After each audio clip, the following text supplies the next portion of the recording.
국민의힘의 모험일까입니다. 키워드가 모험. 뒤에 김태우 이제는 후보자가 됐죠.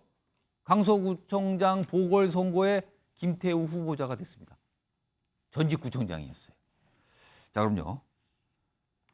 국민의힘에서 뭐 발표도 하고 반응도 있었어요. 들어보겠습니다. 국민의힘 10월 11일 서울 강서구청장 보궐선거 최종 후보자는 김태우 후보자로 선출되었음을 선포합니다. 우리 국민의힘 당원 여러분과 강서구민 여러분께 깊은 감사의 말씀을 드립니다. 반칙으로 퇴장당한 선수가 다시 선수로 입장하게 만드는 공천하는 국민의힘에 대한 심판입니다. 그동안 여러 가지가 있었는데 국민의힘 후보로 결국에는 많은 분들이 예상을 그렇게 하셨는데 실제로 김태우 전 구청장이 후보자가 됐어요. 그 구청장 선거에. 그러니까 정치권에서 나온 얘기가 이거 뭐 이변 없는 경선 결과 나왔다. 김영주 전 의원님. 네. 그리고 아니 보궐선거 원인 제공자가 다시 선거에 출마한다. 이런 지적 나오는데 이 바람에 갑자기 강서구청장 선거가 판이 커진 거 아닙니까? 이거? 예. 저라도 이번에 선거운동 하려고 그럽니다. 오. 저 후한무치한 결과들을. 아 민주당 후보를 위해서? 예. 아. 그 있을 수 없는 일이고 이것은 국민의힘이 민주적 정당이 아니고 봉건 정당이라는 걸 정확하게 얘기해요. 봉건 정당이? 왕께서 하명하신 거 아닙니까? 왕이요? 예. 나는 그렇게 생각하고 그것을 다 우리 국민들이 예. 국민의힘에 있는 우매한 국민들이 떠받들어 준 결과다. 아. 그렇게 생각하고 그 부분에 대해서는 저는 가감하게 예. 브레이크를 걸어야 된다. 그렇게 생각합니다. 지금 국민의힘의 우매한 뭐 이런까지 나와서 신성범 전 의원님께 질문을 안 드릴 수가 없는데 근데요. 신 전 의원님.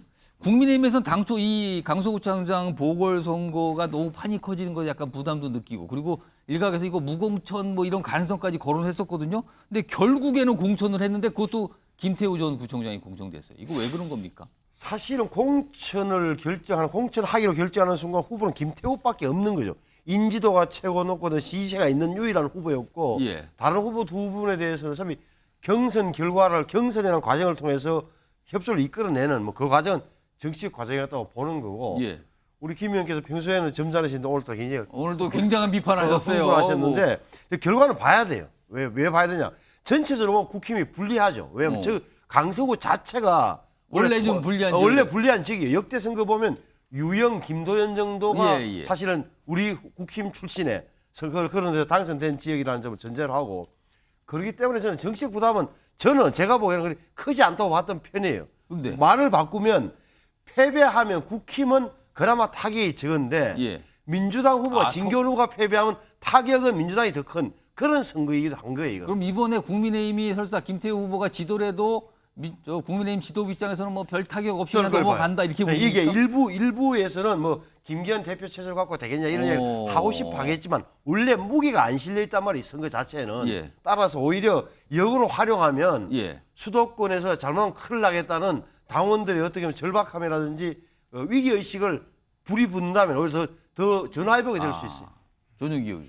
반성 따위 없다라는 윤석열 정부의 기조를 보여주는 것 아닐까 보고 있고요. 사실 이 선거로 인해서 본인들의 정부에 대한 평가를 한번 받아보고 싶어하는 것 같습니다. 사실 이거 망치면 당 지도부 탓을 할 것이 너무 뻔하거든요. 그러니까 이렇게 사면까지 해주면서 김태우 구청장을 풀어줬습니다. 사실 이거는 막무가내식으로 가는 이 정부의 기조와 비슷한데 이것을 선택한 건 결국 당이다라는 이야기가 되거든요. 저는 어디서 이런 생각이 들었냐면 이번에 장관 후보자 3명을 지명하지 않았습니까? 굉장히 막말 파동으로 좀 심각했던 후보자 3명을 지명했는데 저는 이것은 인사권자가 책임을 질 줄 알았는데 이 인사는 당이 추천했다 이런 보도도 나오더라고요. 이런 걸로 봤을 때 이 인사가 망쳤을 경우 그리고 김태우 구청장의 선거, 강서구청장의 선거가 망했을 경우 당 지도부에게 덮어 씌우겠다라는 생각이 바짝 들었습니다. 정영진 변호사 마지막으로 한 40초 남았는데 이거 승패에 따라서 국민의힘 지도부 영향을 받을까요? 아니면 별거 없을까요? 받겠죠. 당연히 받는데 조금 예. 전에 신성범 의원님 말씀하신 것처럼 예. 만약에 예. 민주당이 패배하면 그걸로 인한 후폭풍은 훨씬 더 강할 그건 크다. 것이다. 저는 그런 생각이 들고요. 핵심은 김태우 후보자가 과연 공익신고자이냐 아니냐 거기에 대한 판단에 달려있지 않나 저는 그렇게 생각이 됩니다. 그럼 유권자분들도 또 그런 쪽으로 판단할 것이다. 왜냐하면 이제 김태우 예. 후보자가 공익신고한 걸 맞거든요. 그럼에도 불구하고 유죄가 나왔던 건 그 외에 다른 부분들을 예. 봤기 때문에 저는 그렇게 판단이 됩니다.